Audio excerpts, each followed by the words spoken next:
जय श्रीकृष्ण। नमस्कार दर्शक बंधु, माधव पवित्र बाणी राशिफल कार्यक्रम में आपण मान स्वागत। प्रिय दर्शक बंधु, आज आम जाना टैरोट कार्ड माध्यम 12टी राशि राशिफल प्रथमे मेष राशि ठारू आरंभ करी मीन राशि पर्यंत। ता पूर्व मोर प्रिय दर्शक बंधु आसतु जाना आज दिनचर्चा कार्यक्रम विषय। आज महात्मा गांधी तिरोधान दिवस, माघ मास बा मकर मास 17 दिन जनवरी 30 तारिख गुरुवार। आज प्रतिपद 27 दंड 27 अरात्र 5टा 23 मिनिट पर्यंत। आज श्रवण नक्षत्र 4 दंड 49 दिवा 8टा 20 मिनिट पर्यंत। आज जन्म होता शिशुर मकर राशि, वैश्य मतांतर शूद्र वर्ण देवगण। दिवा 8टा 20 मिनिट पर राक्षस गण। रात्रि 8टा 27 मिनिट पर कुंभ राशि, शूद्र मतांतर वैश्य वर्ण राक्षस गण। आज मृत्यु व्यक्तिर अपराह्न 5टा 23 मिनिट पर एक पाद पुष्कर दोष। फल पशुहानि, होमादि शांति, अन्न वस्त्र, स्वर्ण, तंडुल और कांस्य पात्र दान विधे। आज प्रतिपद श्राद्ध। आज निषिद्ध खाद्य कहले कुष्मांड अर्थात पानी कखारु भोजन निषेध। अपराह्न 5टा 23 मिनिट पर बृहति अर्थात बोईती कखारु भोजन निषेध। विविध सरल। आज अशुभ बेला कहले बा काल बेला कथा कहले दिवा 3टा 52 मिनिट पर पुणी 5टा 30 मिनिट मध्य। काल रात्रि कहले 11टा 46 मिनिट पर गोटाए 19 मिनिट मध्य। आज शुभ बेला बा अमृत योग कहले रात्रि 2टा 11 मिनिट पर 4टा 37 मिनिट मध्य। आज माहिंद्री योग प्रातरु दिवा 8टा मध्य, दिवा 10टा 24 पर 11टा 14 मध्य। प्रिय दर्शक बंधु, ये थिला आज दिनचर्चा कार्यक्रम विषय संक्षेप वार्ता आपण मानकु। एबे आसंतु आमे कार्ड माध्यम 12टी कार्ड संग्रह करबा। ए 12टी कार्ड रे 12टी राशि संपर्क रे आमे संक्षेप रे जानिबा आउ देखिबा कोन आसुची 12टी राशि रो राशिफल। प्रथमे मेष राशि, शेष रे मीन राशि। जय श्री कृष्ण।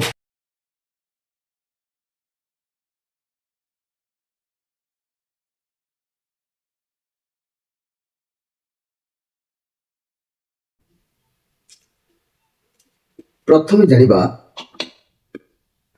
मेष राशि विषय। मोर प्रिय मेष राशि, ये कार्ड 10 ऑफ सोर्स कार्ड। कार्य किछि बाधा देखा दउछि। ये कार्ड रे कार्य निश्चित भाव में किछि बाधा देखा दउछि, जहा फल कि समस्ते आपनकर शत्रु हो जबार आज योग कहूछि। सब परिस्थिति आपन विपक्ष रही पारे। आपण आज धोखा खाई पारंती। आपण पिठी पछपटे किए छुरी घोषला पर कार्य करि पारंती। कौनसी जिनिस को सबुदिन आज शेष हो जबार प्राय जना जाउछि। थकापण लागि पारे, नर्भस होला परि अनुभव करिवे। रिलेशन रे ब्रेकअप हो पारे, लाइफ पार्टनर अलगा हो जाई पारंती। एमिति सब घटना आज प्राय सामना को देखा जाउछि। आपन को लाइफ रे किछि ना किछि गोटे शेष होबा पई जाउछि। वर्तमान आपन को लागिबो कि आपन को लाइफ रे बोधे किछि शेष होई गला, किंतु जा भी होउछि ता आपन को भलो पई होउछि। आपन भाबंतु कि जा भी होउछि आपन को भलो पई होउछि। भगवान चाहुचंती, भगवान इच्छा ही एहा। मोर प्रिय मेष राशि भाई बहन माने एठी मन रखंतु, आज कार्य तो बाधा निश्चित भाव में लागुछि। आज मु आज कार्यक्रम स्पेशल कार्यक्रम रे मु आपन मान को कहबी वास्तु सम्मत वृक्षरोपण विषय रे मात्र पदिए कहबी। मन रखंतु, पूर्व दिगरे आपनकर गृहर पूर्व दिगरे पणस बरगछ, दक्षिण रे उदंबर, पश्चिम रे ताळ ओ ओस्त एवं उत्तर रे पणस आंब गछ शुभप्रद होइथाय। एबे आसंतु देखिबा जे कि वृष राशि विषय। मोर प्रिय वृष राशि भाई बहन माने ये जो कार्ड आसी क्वीन ऑफ वांड्स कार्ड। आज आपण सब कार्य को बहुत चतुरतार सहित करेंगे। आपन को भल भाव जना अछि का द्वारा केउ कार्य करा जाय परिबो से बुद्धि आज खर्च करेंगे एवं कार्ड ठारू किछि कार्य हासिल मध्य करेंगे। जेहेतु लक्ष्य रे अछंती, ये पॉजिटिव कार्ड अछि, बहुत भल दिन जीवो। आपण भाबिथिबा कार्य को निश्चित भाव में आपण सफल पाइबे। ये रामकर कार्ड अछि। आपण आज सब कार्य रे सफल होबार जोग कहूछि। लव रिलेशन बहुत भल रहइबो। मनी कैरियर क्षेत्र रे सब कार्य को भल फल भल एनर्जी रही। व्यवसाय क्षेत्र में कौन ओल्ड लेडी ठारू गाइडेंस मिल पारे। बहुत भल दिन निश्चित भाव में अच्छी। मोर प्रिय जाकि वृष राशि भाई बहन माने आज आपन को कौन स्थान किसी अर्थ भी प्राप्ति होबार जोग देखा दउछि। एठी मो वास्तु सम्मत वृक्षरोपण विषय आज मो स्पेशल कार्यक्रम में पदे कहबी। गृहर समीप लेंबू, सुपरी, पणस, आंब, जाकि केतकी, जाई, टगर, मल्ली, नड़िया, कदली गछ रोपण कले लक्ष्मी वृद्धि होइथांती। मन रखंतु, गृहर समीप। एबे आसंतु देखिबा जे कि मिथुन राशि विषय। ମୋର ପ୍ରିୟ ମିଥୁନ ରାଶି, ଏ କାର୍ଡକୁ ଦେଖିଲେ ଆଜି ଆପଣ ଇନସେଣ୍ଟ ରହିବେ, ମନରେ ଛଳ କପଟ କିଛି ଅବଶ୍ୟ ରହିବ ନାହିଁ। ଆପଣ ଅତୀତର କଥା, ପିଲାବେଳର କଥାକୁ ଭାବିବେ, ଫ୍ୟାମିଲିରୁ ବହୁତ ସପୋର୍ଟ ମିଳିବ ସବୁ କଥାରେ। ଆପଣ ବର୍ତ୍ତମାନ ବହୁତ ଯାହାକି ଇମ୍ୟାଚୁର ବ୍ୟବହାର କରୁଛନ୍ତି, ଛୋଟ ଛୁଆଙ୍କ ଭଳି ବ୍ୟବହାର କରୁଛନ୍ତି, ଯାହାଦ୍ୱାରା ଆପଣଙ୍କ କାମ ହେଇପାରୁନି। କିନ୍ତୁ କ୍ୟାରିୟର, ମନି, ବ୍ୟବସାୟ କଥା ଦେଖିଲେ ଆଜି କାର୍ଯ୍ୟକ୍ଷେତ୍ରରେ ବହୁତ ଭଲ ରହିବ। ନୂଆ ଉପାୟରେ କାର୍ଯ୍ୟ କରିବାକୁ ଚେଷ୍ଟା କରିବେ। ନିଜଠାରୁ ସାନ ବୟସର ପିଲାମାନଙ୍କ ସହ କାମ କରିବେ। ବୋନସ୍ ମିଳିପାରେ, କିଛି ପ୍ରପର୍ଟି ମିଳିବାର ଚାନ୍ସ ରହୁଛି। ଧଳା ରଙ୍ଗର କୌଣସି ଜିନିଷ ଦାନ ଆଜି କରନ୍ତୁ, ଦେଖିବେ ବହୁତ ଭଲ ରହିବ। ଯଦି ନିଜ ଆଖପାଖରେ କାହାକୁ ଅସୁସ୍ଥ ଦେଖୁଛନ୍ତି, ତେବେ ତାଙ୍କୁ ବି ମଧ୍ୟ ଆଜି ଆପଣ ନିଶ୍ଚିତ ଭାବରେ ସାହାଯ୍ୟ କରନ୍ତୁ। ଇଏ ପଜିଟିଭ କାର୍ଡ ଅଛି, ଆପଣ ବହୁତ ଖୁସି ରହିବେ। ଆପଣଙ୍କୁ କେହି ପୁରୁଣା ସାଙ୍ଗଙ୍କ ସହିତ ମିଳନ ହେଇପାରେ, ପରିବାର ସହିତ ଖୁସିରେ ରହିବେ। ବହୁତ ଦିନ ହେଲାଣି ଯାହା କରିପାରୁନଥିଲେ, ଆଜି ସେଥିରେ ସଫଳତା ଆପଣଙ୍କୁ ମିଳିବ।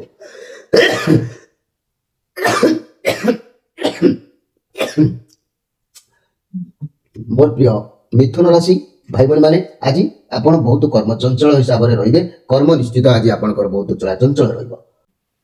ମୁଁ କହିବାକୁ ଯାଉଛି ମୋର ପ୍ରିୟ ମିଥୁନ ରାଶି ଭାଇ ଭଉଣୀ ମାନଙ୍କ ପାଇଁ ବାସ୍ତୁ ସମ୍ମତ ବୃକ୍ଷରୋପଣ। ଆଜି ମୁଁ କିଛି ବାସ୍ତୁ ସମ୍ମତ ବିଷୟରେ କହିବି, ଯାହାକି ଆପଣମାନେ ନିଶ୍ଚିତ ଜାଣିବା ଦରକାର ଅଛି। ଘରୋଇ ଜିନିଷ ମନେ ରଖନ୍ତୁ, ଯଦି ଧାନ କ୍ଷେତର ଅତି ସମୀପରେ ଥିବା ଭୂଭାଗ ବହୁ ଆପଦ ବିପଦ ସୂଚକ, ଏଣୁ କ୍ଷେତକୁ ଲଗାଇ ଘର ତିଆରି କରିବା ଅନୁଚିତ।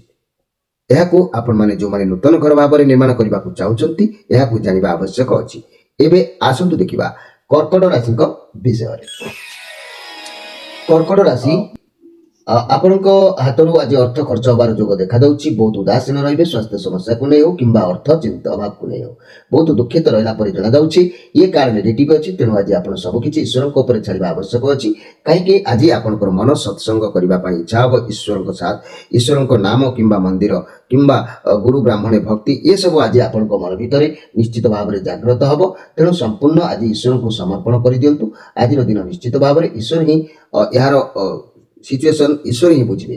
ତେବେ ଏଇଠି କହିବାକୁ ଚାହୁଁଛି ମୋର ପ୍ରିୟ କର୍କଟ ରାଶି ଭାଇ ଭଉଣୀ ମାନେ, ବାସ୍ତୁ ସମ୍ମତ ବୃକ୍ଷରୋପଣ ବିଷୟରେ ମୁଁ ଆଜି ଆପଣଙ୍କର ଗୃହର ବୃକ୍ଷରୋପଣ ବିଷୟରେ କହିବି। ମନେ ରଖନ୍ତୁ, ସ୍ପେଶାଲ କାର୍ଯ୍ୟକ୍ରମରେ ନିଷିଦ୍ଧ ବୃକ୍ଷ ସହ ସବୁ ଗୃହର ଦୂରବର୍ତ୍ତୀ ସ୍ଥାନରେ ଥିଲେ ଅଶ୍ୱରତ୍ନ ନାଶ ହୁଏ ଏବଂ ଶୁଭପ୍ରଦ ବୃକ୍ଷ ଉଚ୍ଚତା ଗୃହର ଉଚ୍ଚତା ଠାରୁ କମ ହେବା ଶୁଭ ସୂଚକ ମଧ୍ୟ ହୋଇଥାଏ। ଆଉ ଥରେ କହିଦେଉଛି, ନିଷିଦ୍ଧ ବୃକ୍ଷ ସହ ଯାହାକି ସବୁ ଗୃହର ଦୂରବର୍ତ୍ତୀ ସ୍ଥାନରେ ଥିଲେ ଅଶ୍ୱରତ୍ନ ନାଶ ହୋଇଥାଏ ଏବଂ ଶୁଭପ୍ରଦ ବୃକ୍ଷର ଉଚ୍ଚତା ଗୃହର ଉଚ୍ଚତା ଠାରୁ କମ ହେବା ଅଶୁଭ ମଧ୍ୟ ହୋଇଥାଏ।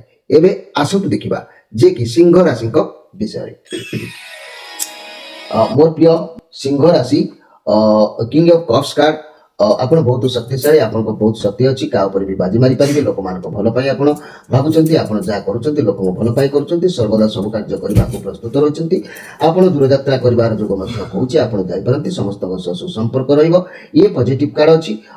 କହିବାକୁ ଗଲେ ଆଜି ଆପଣଙ୍କର ଶରୀର ପ୍ରତି ଟିକେ ଧ୍ୟାନ ଦିଅନ୍ତୁ। ଶରୀର ଅସୁସ୍ଥତା ହେବାର ଦେଖାଦେଉଛି, ତେଣୁ ସେଥିପ୍ରତି ସଜାଗ ରହିବା ଆବଶ୍ୟକ ଅଛି। ମୋର ପ୍ରିୟ ସିଂହ ରାଶି ଭାଇ ଭଉଣୀ ମାନେ, ଏଇଠି ମୁଁ କହିବାକୁ ଯାଉଛି ଗୃହର ବାସ୍ତୁ ସନ୍ନତ ବୃକ୍ଷରୋପଣ ବିଷୟରେ।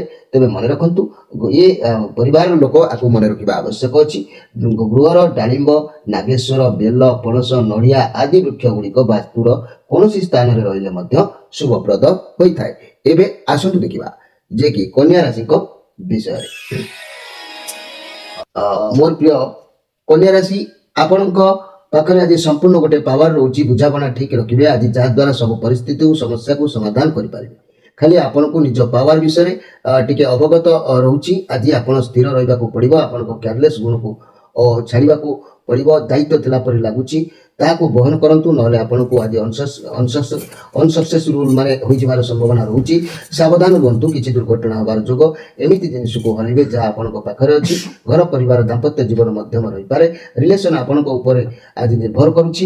ମୋର ପ୍ରିୟ ଯାହାକି କନ୍ୟା ରାଶି ଭାଇ ଭଉଣୀ ମାନେ, ଆଜି ଆପଣଙ୍କ ମନରେ କିଛି ଅହଂଭାବ ଜାତ ହେବ।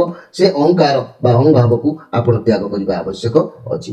ଏଇଠି କହିବାକୁ ଚାହୁଁଛି, ଆଜିର କାର୍ଯ୍ୟକ୍ରମରେ ବାସ୍ତୁ ସମସ୍ତ ବୃକ୍ଷରୋପଣ ବିଷୟରେ ଏକ ସ୍ପେଶାଲ କଥା କହିବି। ଆପଣ ମନେ ରଖନ୍ତୁ, ସମସ୍ତ ଗୃହକର୍ତ୍ତା ମାନେ ରକ୍ତବର୍ଣ୍ଣ ଫୁଲ ଗଛ ରୋପଣ ଦ୍ୱାରା ରାଜଭୟ ବା ସରକାରଙ୍କ ତରଫରୁ ଘଟିଥାଏ।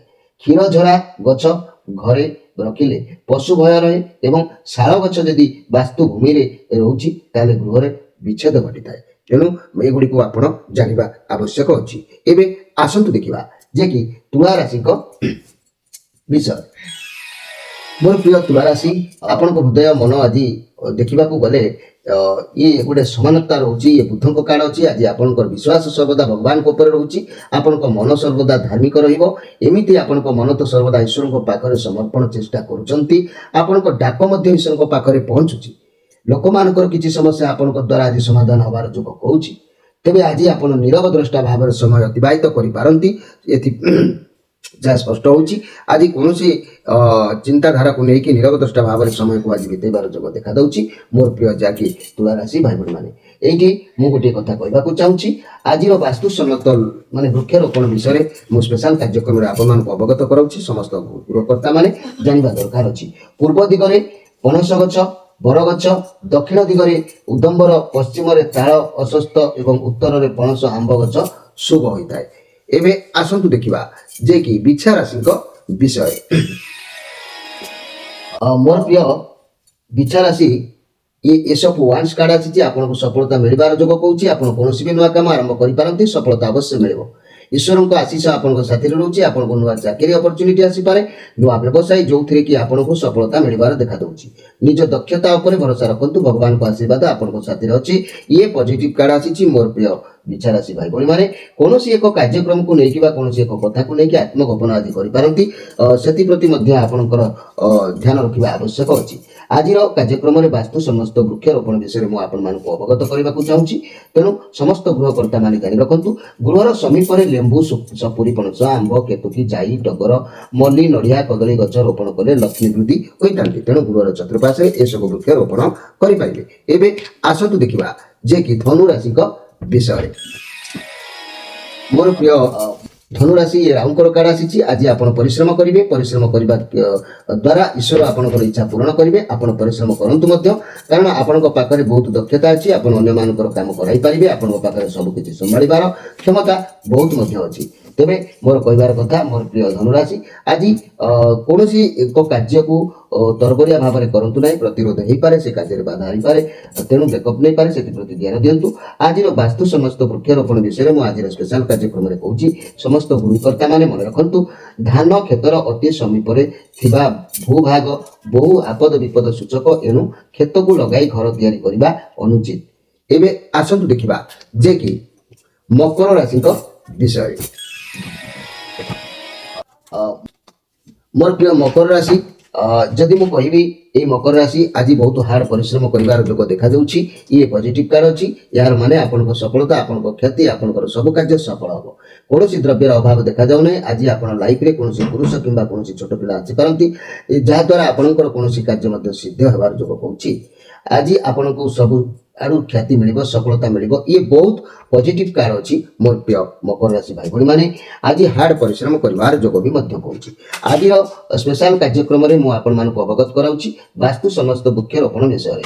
ମୋର ପ୍ରିୟ ଭାଇ ଭଉଣୀମାନେ ମନେ ରଖନ୍ତୁ, ନିଷିଦ୍ଧ ବୃକ୍ଷ ସହ ସବୁ ଗୃହର ଦୂରବର୍ତ୍ତୀ ସ୍ଥାନରେ ଥିଲେ ଅଶ୍ଵ ରତ୍ନ ନାଶ ହୁଏ ଏବଂ ଶୁଭପ୍ରଦ ବୃକ୍ଷର ଉଚ୍ଚତା ଗୃହର ଉଚ୍ଚତା ଠାରୁ କମ ହେବା ଶୁଭ ସୂଚକ ନିଶ୍ଚିତ ଭାବରେ ହୋଇଥାଏ। ଏବେ ଆସନ୍ତୁ ଦେଖିବା କୁମ୍ଭ ରାଶିଙ୍କ ବିଷୟରେ।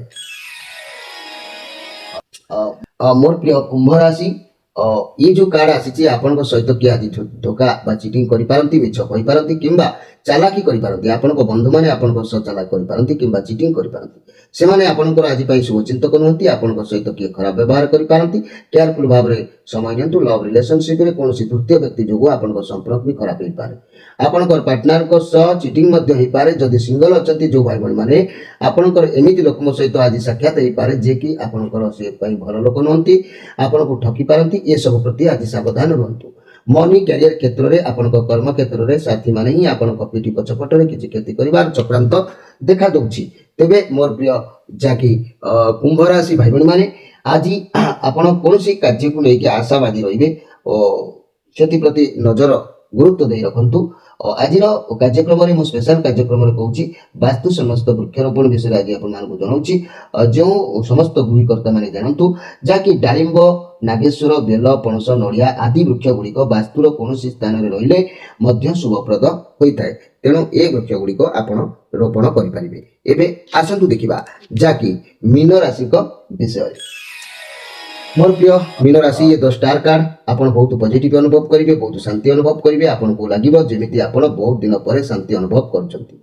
ଏହି ସମୟରେ ବା ଆଜି ଆପଣଙ୍କର ଯାହା ବି ପରିବର୍ତ୍ତନ ହେବ ଆପଣ ତାକୁ ମାନି ନେବେ, କାରଣ ଆପଣ ଜାଣିଛନ୍ତି ଯେ ଭଗବାନ ୟୁନିଭର୍ସ ଯାହା କରନ୍ତି ପ୍ରାଣୀର ମଙ୍ଗଳ ପାଇଁ, ଭଗବାନଙ୍କ ଉପରେ ଆପଣଙ୍କର ଭରସା ଆହୁରି ବଢ଼ିବ। ଆପଣ ଅନୁଭବ କରିପାରିବେ ଯେ ଯାହା ଈଶ୍ୱର କରୁଛନ୍ତି ମୋ ପାଇଁ ପ୍ରଥମରୁ କଷ୍ଟ ଦେଲେ ମଧ୍ୟ ଆଗକୁ ବହୁତ ଭଲ ହେବାର ଯୋଗ କହୁଛି। ତେବେ ଆଗରୁ ଆପଣଙ୍କ ଲାଇଫରେ ବହୁତ ଅପରଚ୍ୟୁନିଟି ଆସିଛି। ଏତେ ଅପରଚ୍ୟୁନିଟି ବି ଆସିପାରିବ ଯେ କି ଆପଣ ନିଜେ ବି ସମ୍ଭାଳି ପାରିବେନି। ଯଦି ଚାକିରି କରୁଛନ୍ତି ତେବେ ବହୁତ ଶୀଘ୍ର ଆପଣଙ୍କୁ ଆପଣଙ୍କ ମନ ପସନ୍ଦର ଚାକିରି ମିଳିଯାଇପାରେ, ଯାହାକି ସାଲେରୀ ବଢ଼ିପାରେ, ପ୍ରମୋସନ ମିଳିପାରେ, ବହୁତ ଅଧିକ ଚାନ୍ସ ରହୁଛି। ଆପଣ ବହୁତ ପଜିଟିଭ ଅନୁଭବ କରିବେ, ଶାନ୍ତି ବି ଅନୁଭବ କରିବେ। ଆପଣଙ୍କୁ ଏମିତି ଲାଗିବ ଯେ କି ଆପଣଙ୍କୁ ବହୁତ ଅପରଚ୍ୟୁନିଟି ଆପଣଙ୍କ ହାତକୁ ଆସୁଛି। ଆପଣ ନିଶ୍ଚିତ ଭାବରେ ସଫଳତା ହେବ, କାରଣ ଏ 10 ଷ୍ଟାର କାର୍ଡ ଅଛି। ଆଜି ଆପଣଙ୍କୁ ସୁଖ ସମ୍ମାନ ହାନି ହେବାର ମଧ୍ୟ ଯୋଗ ଦେଖାଦେଉଛି। ଦେଖାଦେଲେ ବି ମଧ୍ୟ କିଛି ଫରକ ପଡ଼ିବ ନାହିଁ। ଯେହେତୁ ଏ ଷ୍ଟାର କାର୍ଡ ଆସିଛି, ନିଶ୍ଚିତ ଭାଗ୍ୟର କିଛି ଗୋଟେ ସଂଘର୍ଷ ଭିତରେ ଅତିକ୍ରମ କରିବାର ଯୋଗ ଅଛି, ଯାହାକି ସୁଖ ସମ୍ମାନ ହାନି ହେବା କିନ୍ତୁ ଷ୍ଟାର ପରି ବଞ୍ଚିବା, ଏ ଦୁଇଟି ଜିନିଷର ପାର୍ଥକ୍ୟତା ରହୁଛି। ବାସ୍ତୁ ସମସ୍ତ ବୃକ୍ଷରୋପଣ ବିଷୟରେ ମୁଁ ଆଜିର କାର୍ଯ୍ୟ ସ୍ପେଶାଲରେ କହୁଛି ଯେ ମୋର ପ୍ରିୟ ଯାହାକି ସମସ୍ତ ଗୃହକର୍ତ୍ତାମାନଙ୍କୁ ଜଣାଉଛି ବାସ୍ତୁ ଓ ସମସ୍ତ ବୃକ୍ଷରୋପଣ ବିଷୟରେ ଜାଣନ୍ତୁ। ରକ୍ତବର୍ଣ୍ଣ ଫୁଲ ଗଛ ରୋପଣ ଦ୍ୱାରା କ'ଣ ହୋଇଥାଏ ନା ରାଜଭୟ ସରକାରଙ୍କ ତରଫରୁ ଘଟିଥାଏ। କ୍ଷୀରଝରା ଗଛ ଗଛରେ ରଖିଲେ ଯେ କି ପଶୁ ଭୟ ରହେ, ଏବଂ ଶାଳ ଗଛ ଯଦି ଆପଣଙ୍କ ବାସ୍ତୁ ଭୂମିରେ ରଖିଲେ ତାହେଲେ ଗୃହର ବିଚ୍ଛେଦ ହେବା ନିଶ୍ଚିତ ଘଟିଥାଏ। ତେବେ ମୋର ପ୍ରିୟ ଦର୍ଶକ ବନ୍ଧୁ, ଇଏ ଥିଲା 12ଟି ରାଶିର ରାଶିଫଳ ସମ୍ପର୍କରେ ବାର୍ତ୍ତା ଆପଣମାନଙ୍କୁ। ତେବେ ଆଜି ତ ସମୟ ଅତିବାହିତ ହେଲାଣି। ଆଜି ଆପଣମାନଙ୍କୁ ଏତିକି କହିବି, ଆମର ମାଧବ ପବିତ୍ରବାଣୀ କାର୍ଯ୍ୟକ୍ରମ ସହିତ ଯେଉଁ ଭାଇ ଭଉଣୀମାନେ ଯୋଡ଼ି ହୋଇନାହାନ୍ତି, ଯୋଡ଼ି ହେବାକୁ ଚାହୁଁଛନ୍ତି, ନିଶ୍ଚିତ ଭାବରେ ଆମର ଚ୍ୟାନେଲକୁ ସବସ୍କ୍ରାଇବ୍ କରନ୍ତୁ, ଲାଇକ୍ କରନ୍ତୁ, ସେୟାର କରନ୍ତୁ। ଯେତେବେଳେ ହିଁ ଆମେ ଭିଡ଼ିଓ ଅପଲୋଡ଼ କରିବୁ ସର୍ବପ୍ରଥମେ ଆପଣଙ୍କ ପାଖରେ ପହଞ୍ଚିବ। ଆପଣମାନେ ପ୍ରତ୍ୟେକ ସମସ୍ୟାର ସମାଧାନ କରିବା ପାଇଁ ସ୍କ୍ରିନ୍ ଉପରେ ନମ୍ବର ବି ଦିଆଯାଉଛି। ପ୍ରତ୍ୟେକ ଶନିବାର ରବିବାର ସନ୍ଧ୍ୟା 6ରୁ ରାତି 9 ଭିତରେ ଆପଣ ଫୋନ୍ କରିପାରିବେ, ଏବଂ ପ୍ରତ୍ୟେକ ସମସ୍ୟାର ସମାଧାନ କିପରି ହେବ ଆମ ସହିତ ଯୋଗାଯୋଗ କଲେ ଆମେ ନିଶ୍ଚିତ ଆପଣମାନଙ୍କୁ ରାସ୍ତା ପଥ ଦେଖେଇବୁ। ପ୍ରିୟ ଦର୍ଶକ ବନ୍ଧୁ, ସମସ୍ୟାର ସମାଧାନ କାର୍ଯ୍ୟକ୍ରମକୁ ଏଇଠି ଶେଷ କରି ଆପଣମାନଙ୍କଠାରୁ ବିଦାୟ ନେଇ ରହୁଛି। ନମସ୍କାର।